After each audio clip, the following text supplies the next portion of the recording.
क्या आपको पता है कि भारत के सबसे पहले होस्ट हंटर की मौत कैसे हुई? उनकी गर्दन पे वो काले निशान कहां से आए थे? अमेजन प्राइम पर आई नई वेब सीरीज भय इन सभी सच की परतों को खोलने का काम करती है। लेकिन क्या ये सीरीज सच में आपको डरा पाएगी या सिर्फ बोर करने का काम करेगी? आइए बात करते हैं इसके बारे में। ये इंडिया के फर्स्ट पैरानॉर्मल इन्वेस्टिगेटर गौरव तिवारी के ऊपर बेस्ड है और ये उनके लाइफ और उनके केसेस जो उन्होंने सॉल्व किए हैं ये उनसे इंस्पायर्ड है। साथ ही उनकी रहस्यमयी मौत को भी इसमें हाईलाइट करने की कोशिश की गई है। इसमें लीड रोल्स में है करण टैकर और जर्नलिस्ट के रोल में है कल्कि कोचिन। गौरव तिवारी को आप सब ने कहीं न कहीं यूट्यूब पर या अन्य टीवी शोज में देखा होगा, एक डरावने वाले शोज में जिसमें कुछ लड़कियां भी होती हैं और उन्हें किसी भूत बंगले पे ले जाया जाता है और उन्हें चैरिटी टास्क दिए जाते हैं और जीतने वाले कुछ पैसे दिए जाते हैं। तो ये वेब सीरीज की स्टार्टिंग में ही डिस्क्लेमर है और कुछ रियल टाइम फुटेज भी प्ले किए जाते हैं जिसमें गौरव तिवारी की के इन्वेस्टिगेशन, मौत या उनके वेब सीरीज और उनकी रिकॉर्डिंग सब प्ले किया थी टाइम टाइम पे। अगर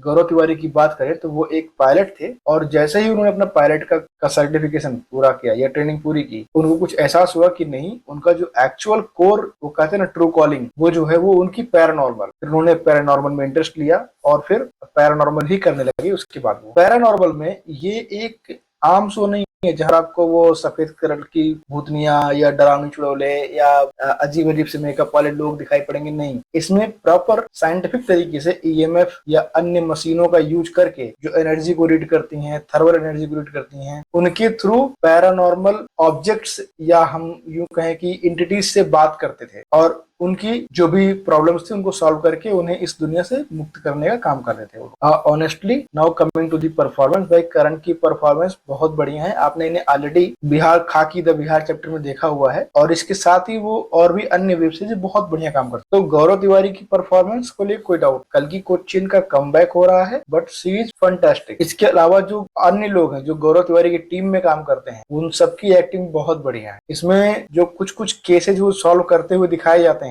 वो भाई आपको सीट से बांध के रखने का काम करते हैं। इसके जो बैकग्राउंड स्कोर है एक नंबर, आपको पूरा थ्रिल और पूरा मजा देगा वो वेब सीरीज का। और एक ऐसी वेब सीरीज है जिसको आप किसी भी एपिसोड पर रोक सकते हो कि मैं इसको कल देखूंगा, बट अगेन आपको ये देखने पर पूरा कंपेल करती है कि नहीं, आप देखो, आप समझो, कहानी को जानो क्या था। और एक बात और श्योर है, अगर आप जब आप इस वेब सीरीज को देखना शुरू करोगे ना तो ट्रस्ट में आप गौरव तिवारी लास्ट में जाकर के आप वेब गूगल पे सर्च करके ही मानोगे। ये ऐसी आपको इन्फॉर्मेशन शेयर करती है। अगर आप वो हॉरर फैक्टर ढूंढ रहे हो या जंप स्केयर फैक्टर ढूंढ रहे हो तो ये आपको निराश करेगी, ये आपके लिए नहीं है। ये एक साइकोलॉजिकल थ्रिलर बेस्ड सीरीज है और रियल लाइफ घटनाओं से इंस्पायर्ड है। तो इसमें आपको जंप स्केयर्स तो नहीं मिलेंगे बट रियलिज्म बहुत हद तक मिलेगा। किन किन केसेस को वो सॉल्व करते हैं और आपको कई हद तक रिलेट भी कर पाओगे कि जब एक आदमी कुछ आउट ऑफ द बॉक्स करता है, कुछ डिफरेंट करता है, तो उसके ऊपर कितना मेंटल, सोशल, फाइनेंशियल और फैमिली इन सब का प्रेशर होता है। ये सीरीज आपको बहुत सारे एस्पेक्ट से अवगत कराएगी और trust me one of the best series है अगर आप बायोग्राफी या इस टाइप कुछ देखना चाहते हो। तो सब कुछ देखते हुए इस वेब सीरीज को हमारी तरफ से 4 आउट ऑफ 5 स्टार की रेटिंग है, क्योंकि ये आपको एंटरटेन भी करती है, at the same time information भी शेयर करती है,